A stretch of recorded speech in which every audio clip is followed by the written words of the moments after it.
Okay, so for the uses, I'm going to include a table. A table is a way of organizing data usually. We've got a couple of pieces of information we can put together. So I'm going to put a table in. I'm going to set it to 6 rows, actually no, 7 rows with 2 columns. The width I will set at a specific amount. I'll say that it's going to be 50% of the page width at the moment.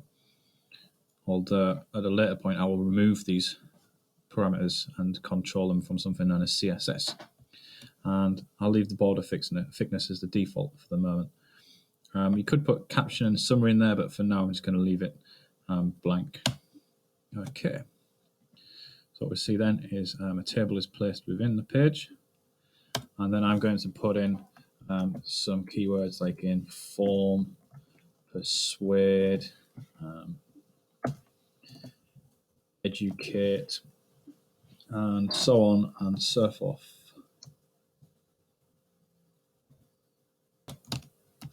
Okay, so I've got some keywords for uses that they can be used to store files, information. They can be used to inform people, such as provide news or provide encyclopedic knowledge. Used to persuade, which could be advertisement, but it could equally be to persuade people to change their habits or to vote for a specific person, all sorts of different reasons. Used to educate, so to teach. Used to sell, which can sometimes be distinct from persuade, especially in web when it's basically the use of a platform is to sell things, not necessarily to persuade you to buy them. To share, so to share links to other pages or to share files. There might be some crossover between that and storage, and to communicate, such as using email. So some examples you might put down Wikipedia or Inform, or you might put BBC. To persuade, you might put BMW or Porsche, because car websites tend to sell or try to persuade you to buy, as opposed to physically actually offer for sale directly. Educate, Moodle or Coursera. Selling, something like eBay.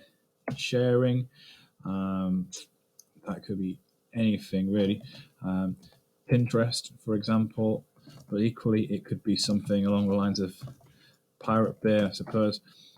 Communicate, such as Facebook. Store could be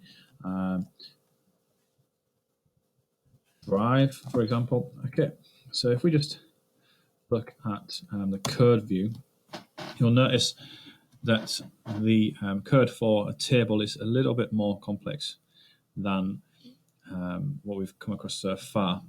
What you've got is a table tag at the start, and then we've got at the end, which is somewhere down, the slash table, which closes the table.